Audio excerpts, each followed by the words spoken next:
Welcome, everyone. Good morning, good evening, good afternoon, wherever you are.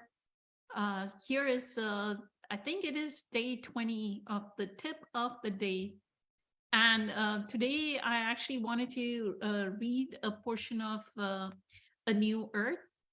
And I'm going to start a little bit of excerpts of Eckhart Tolle's A New Earth, because when we talk about conditioned patterns, if you take the first four chapters of A New Earth and kind of absorb them, you will realize Eckhart talks about the conditioned patterns that exist in humanity right there in A New Earth, the first four chapters.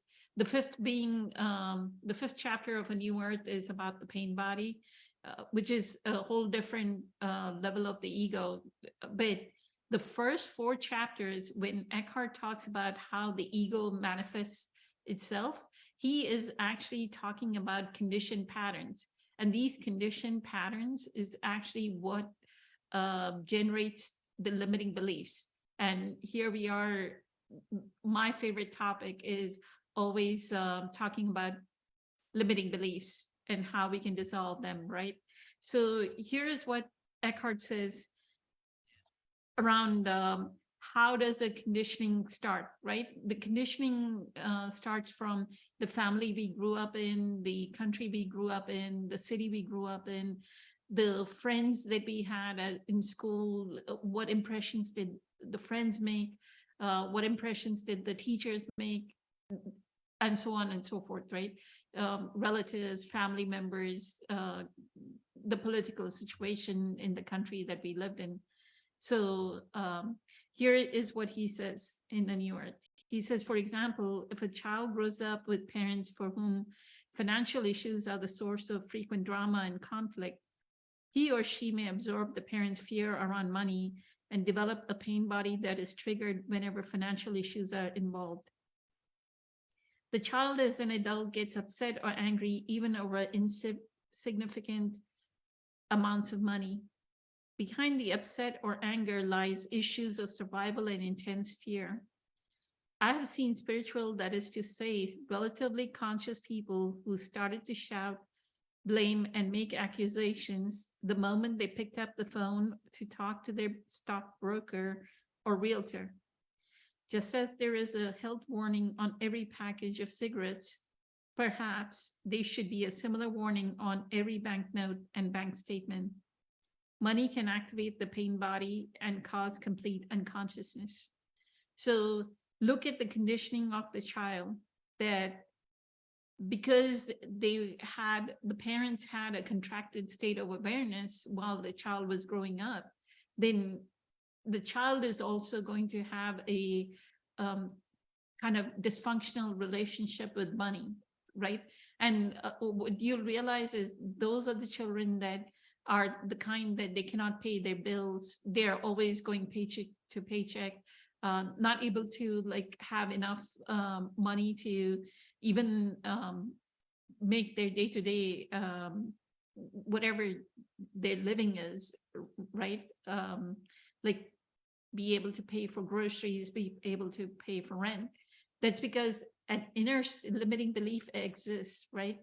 That the parents have put in this impression on their soul about that there's some kind of contraction around money.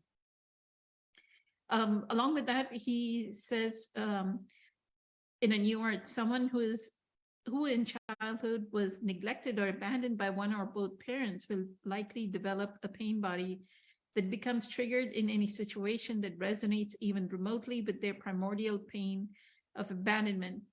A friend arriving a few minutes late to pick them up at the airport, or a spouse coming home late, can trigger a major pain body attack. If their partner or spouse leaves them or dies, the emotional pain they experience goes far beyond the pain that is natural in such a situation.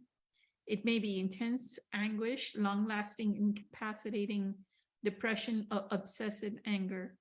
So the fact that this I've noticed, I used to have a friend who I have this habit of coming, like if I set up a meeting, like maybe a lunch appointment, or that I would meet them at some restaurant or something, and I ended up getting there late. Somehow in my head, I would think I would get ready by so and so time, but it would always end up being that I would get delayed, and so I would arrive wherever it was pretty late. And I'm very bad at directions, so it would take me longer to get to places. So um the amount of harassment that I got from this friend over being late, it was like incredible. But I know that exactly this. So one part of this is to realize, where is our conditioning arising from? The other part, what I see is, we can also have compassion for the other when somebody is being upset at our being late, or the fact that we said we would be there and then we are not able to make it, right? Their anger is actually stemming not from the fact that we said that we are going to be late, or that we did not show up, but their anger is because of an initial wound of abandonment. So that compassion also can arise, right? So I see two sides to this. One, understanding our own pattern, but also having the compassion for another's pattern is what I would offer, that this passage offers, right? Eckhart, in his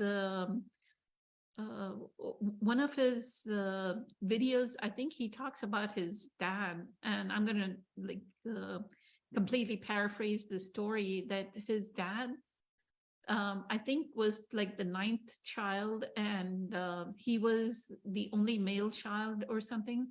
And his grandfather, so Eckhart's grandfather, passed away early when his dad was 15 years old.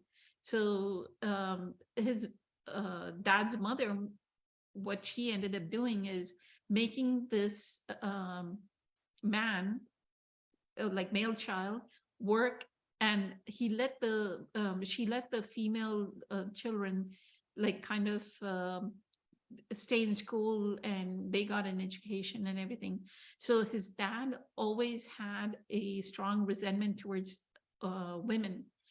So when we look at these conditioned patterns, right? So he womanized, he was very he didn't treat Eckhart's mother very well as well, right? There was violent temper around there. So and so, like, the pain, he had a pain body against women. So what I feel is, a lot of this condition pattern understanding, karmic conditioning, the accumulation of another, also helps us understand, and that understanding kind of gives a forgiveness. And that would be my tip for today, that not only understand the pattern for yourself, but also understand the pattern so that we can generate empathy and compassion towards the other, that the other exists, like in their essence, they are the same loving kindness, they're the same unconditional love in their essence. It's just that they have their own conditioning, and that is what is true forgiveness, that there is nothing to forgive, that these people are just acting their conditioned patterns, and you have to go into the family history, the generational history, to understand where is that person coming from. So I love this passage from A New Earth, and I had quoted it in my book, so I wanted to share that with all of you. I hope you'll enjoy it. Thank you so much. Many blessings, much love. Have a fantastic day. Thank you.